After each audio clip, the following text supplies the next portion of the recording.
جب ایک آدمی کا وقت مرگ قریب آیا تو اس نے اپنے رشتہ داروں کو پاس بلایا اور رو کر اپنی غلطیوں کی معافی مانگنے لگا۔ زندگی میں اگر کسی کے ساتھ زیادتی کی ہو، کسی کا حق مارا ہو یا کسی کا دل دکھایا ہو، ہر چیز کے لیے معذرت کرنے لگا۔ اس کے ارد گرد جمع لوگوں میں ایک 5 سال کا معصوم بچہ بھی موجود تھا جسے اس پوری کیفیت کی بالکل سمجھ نہیں آ رہی تھی۔ کافی دیر یہ سب سننے کے بعد وہ آگے بڑھا اور اس آدمی کا ہاتھ پکڑ کر بولا، دادا جی آپ سب سے معافی کیوں مانگ رہے ہیں؟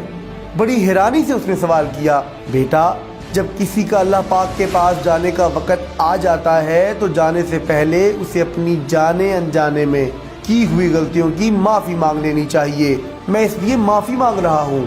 اگر ان لوگوں نے مجھے معاف کر دیا تو اللہ پاک بھی مجھے معاف کر دیں گے، پیار سے اس نے جواب دیا۔ لیکن ہماری ٹیچر تو کہتی ہیں کہ معافی تب ہی قبول ہوتی ہے جب کوئی دل سے معاف کرے۔ آپ جا رہے ہیں، پھر کیسے پتہ چلے گا کہ سب نے آپ کو دل سے معاف کیا؟ آپ کو تو پہلے ہی معافی مانگ لینی چاہیے تھی تاکہ تسلی کر کے جاتے کہ حقیقی معافی مل گئی ہے۔ اس بچے کی بات کا جواب نہ تو اس آدمی کے پاس تھا اور نہ ہی وہاں موجود کسی اور کے پاس۔ کیا معافی مانگنے کے لیے ضروری ہے کہ آخری سانسوں کا انتظار کیا جائے، چاہے پھر اس مانگی ہوئی معافی کی قبولیت ہوتی بھی ہے یا نہیں؟ موت کا وقت ضرور مقرر ہے، پر یہ کوئی نہیں جانتا کہ وقت ہے کون سا۔